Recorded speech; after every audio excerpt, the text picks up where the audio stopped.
Okay, so let's talk about machines, the different types of machines that they are out there on the market, and also the most common ones used these days and how to use them.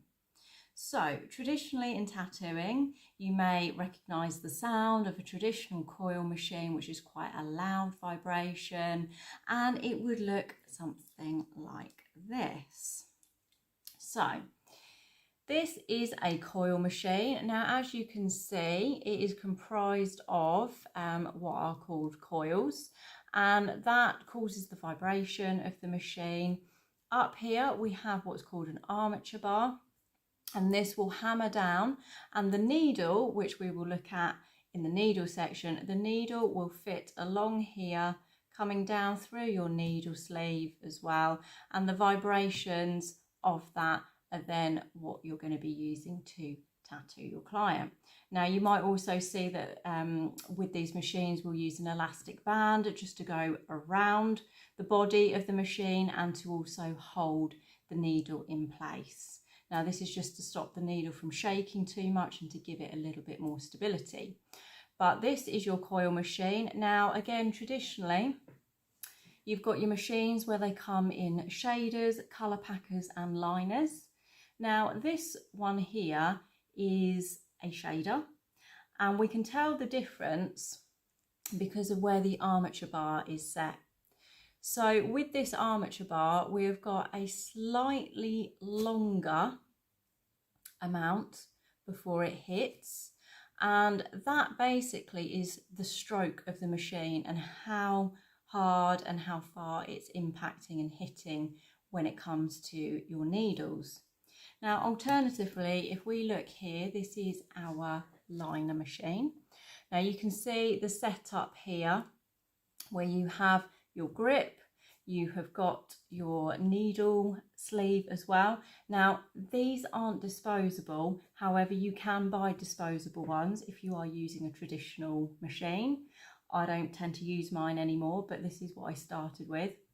These would all have to be autoclaved so that you were sterilising and having a destruction, obviously, of all potential germs and microbes. Now, you can see that there's a much shorter length compared to our shader's armature bar here that's got a much longer one, and that is because as it's hitting and it's vibrating, it's a much tighter, shorter stroke, and that is what will impact more when it comes to your lining. So shading, we tend to obviously want a softer feel. So we want our machine to be kind of like moving a little bit more fluidly and giving us a little bit more give. Whereas with lining, we tend to want to impact a lot harder in order to get a much more stable, solid line. So when it comes to colour packing, we also do want to get that colour in nice and tightly. So it tends to be that we're only really turning the armature bar and the stroke down a little bit from lining in order to get a good amount colour packed into the skin. Now, some of these machines you can actually get that will be both a shader, a liner and a colour packer. It is just a case of being able to change the armature bar and knowing what you're doing with that. Now, how these run, these will be clipped in, and you have your wire, which all of this would be covered by a clip cord machine, and then you are plugged in by your voltage box, your power supply. So this here is where you would be able to change and turn up the voltage or turn it down. Okay, and this also would come with a foot pedal, so you're having to multitask at the same time. Foot down, and what it will do is when you turn it on, you will hear that traditional sound, and you can probably see the armature bar vibrating and knocking down, and then your needle would be attached to this, which then gives it the vibrations that it's going to be penetrating the skin. So these are your traditional coils. Some people still prefer to stick with them, especially when it comes to lining, because they are slightly more harder hitting. They are obviously a lot noisier. The thing that most people are going for these days, of course, is our rotary machine. So this is a rotary. This one is actually a wireless, however it does also operate with a power supply as well. All you need for it to operate with a power supply is your cable, your RCA cable that will just plug into the box. Okay, so you don't need anything, or you don't need anything fancy when it comes to your power supply. What I would say is obviously you need to make sure that your voltage goes to at least 12 volts and preferably goes below 4. Now, other than that, your power supply, should be a fairly standard universal one. There will be some brands, of course, that create their own and state that you have to use theirs. So do check. But when it comes to your rotary machine, this is a nice machine, nice and simple. When it comes to turning it on, we get our display. Don't know if you can see that, but we've got the display on the screen here, and then we can change the voltage with our plus and also our minus button. So depending on whether I'm doing shading, depending on whether I'm doing lining or colour packing, I will turn the voltage up or I will turn it down.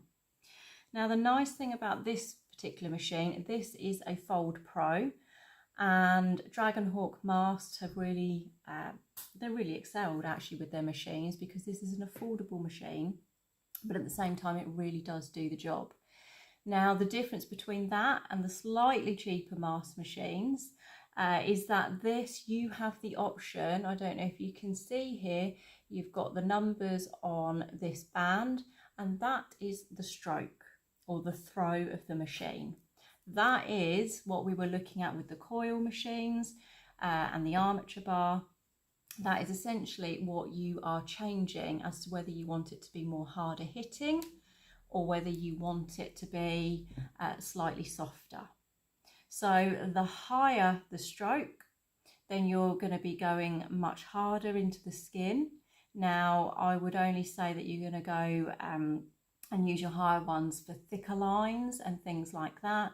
For soft shading, you want to be turning the stroke right down on your machine. And for medium work, so if you are doing a little bit of both, if you're doing semi-permanent makeup or anything cosmetic, then a mid-range like 3.5 with a stroke tends to work really well. So other than that, you also have the ability and the option to change the needle depth. So whereas with your Coil, you would manually have to be turning this key, dropping the needle down, dropping it back up, checking it whilst the machine was on.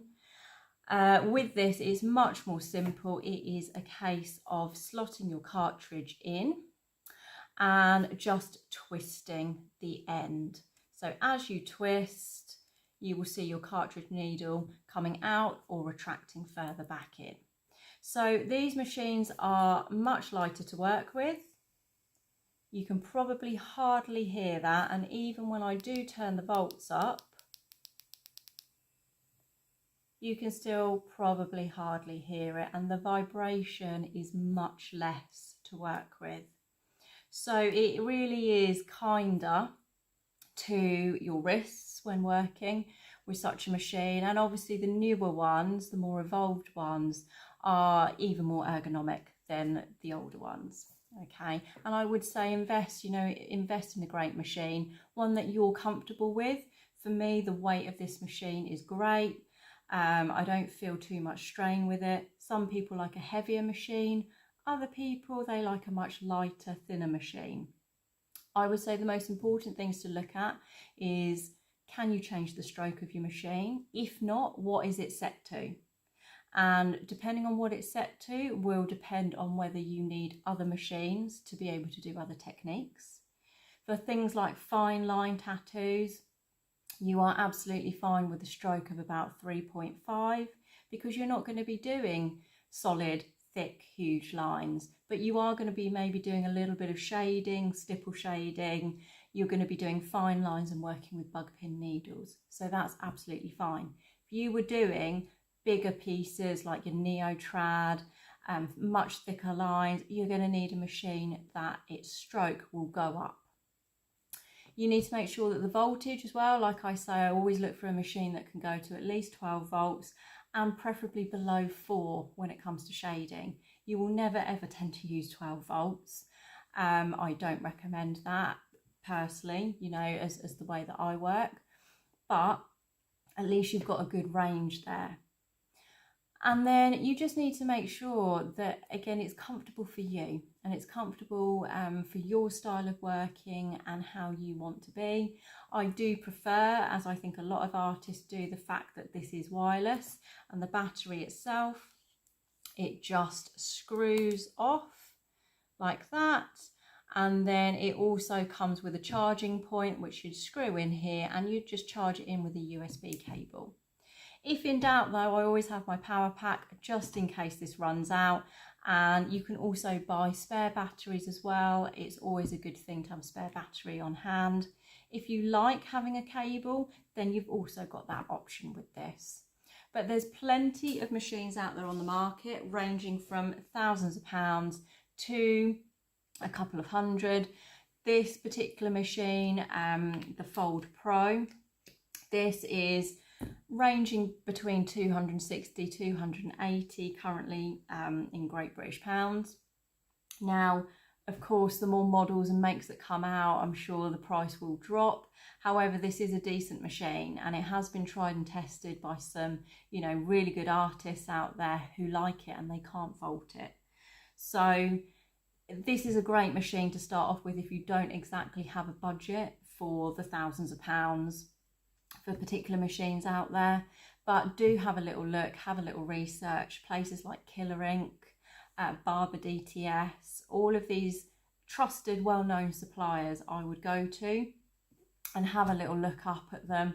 Dragonhawk is a great company as well. They do a good range of machines with a good range of prices. Just be looking, like I say, for around the £200 mark. I would say you would get a fairly decent machine out of that.